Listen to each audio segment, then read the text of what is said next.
गुरु सिंह सभा चुनाव की मतदाता सूची की कलेक्टर को शिकायत। श्री गुरु सिंह सभा अध्यक्ष रिंकू भाटिया ने कलेक्टर से मिल आरोप लगाया। रिंकू भाटिया ने कलेक्टर से मांग की मतदाता सूची की जांच हो।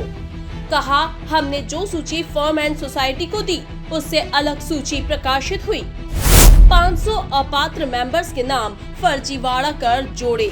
सूची में बाहर के जिलों और चंडीगढ़ तक के लोगों के नाम जोड़ दिए।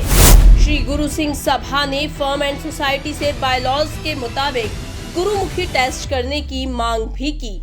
आपको बता दें कि 6 अक्टूबर को मतदान होना है। कलेक्टर आशीष सिंह ने कहा, उनसे मतदाता सूची के विधिवत परीक्षण की मांग की गई है। ऐसा है, जो सिख समाज के अभी चुनाव होने जा रहे हैं उसमें जो सूची बनी थी 11,687 वोटर की, जो हमने फर्म एंड सोसाइटी में सबमिट करी थी, तो और जिसका प्रकाशन हुआ दोनों में बहुत ज़्यादा फ़र्क है।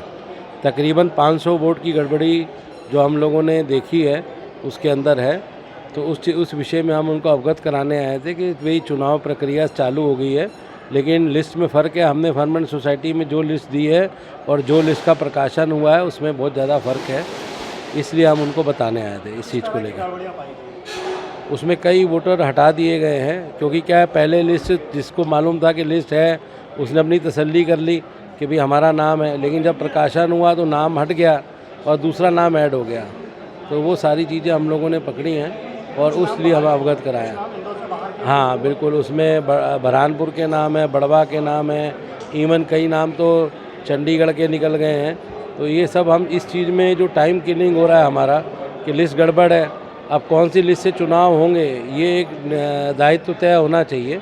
तो हम लोगों ने जो फर्म एंड सोसाइटी में लिस्ट सबमिट करी है उस पर चुनाव होने हम लोगों ने साहब से निवेदन करा है।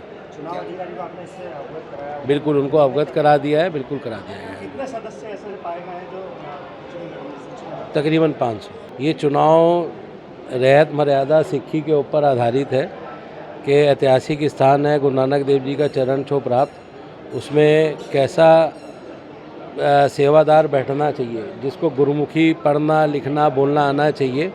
ये भी एक विवाद है कि सामने जो कंटेस्टेंट है उनको इसमें कुछ भी नहीं आता, ना वो अमृतधारी सिख है, ना उनको पंजाबी लिखना बोलना आता है, ना गुरुमुखी लिखना बोलना आता है।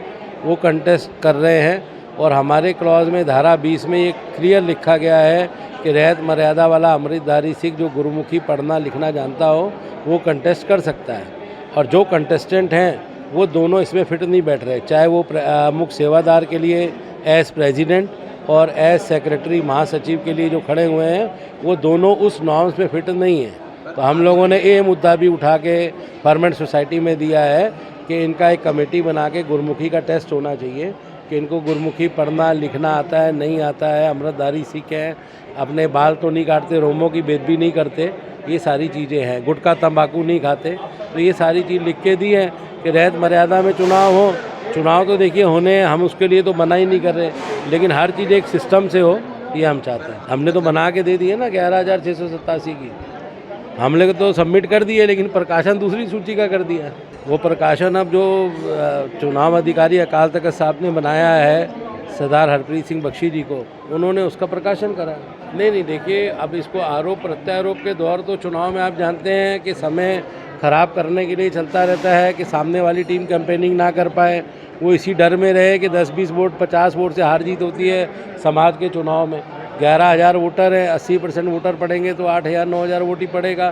तो जो हार जीत का क्राइटेरिया है वो बहुत कम है। तो इसलिए क्या इसमें आपने जो लिस्ट बनाई है और जो लिस्ट प्रकाशित होगी ये दोनों में फ़र्क है।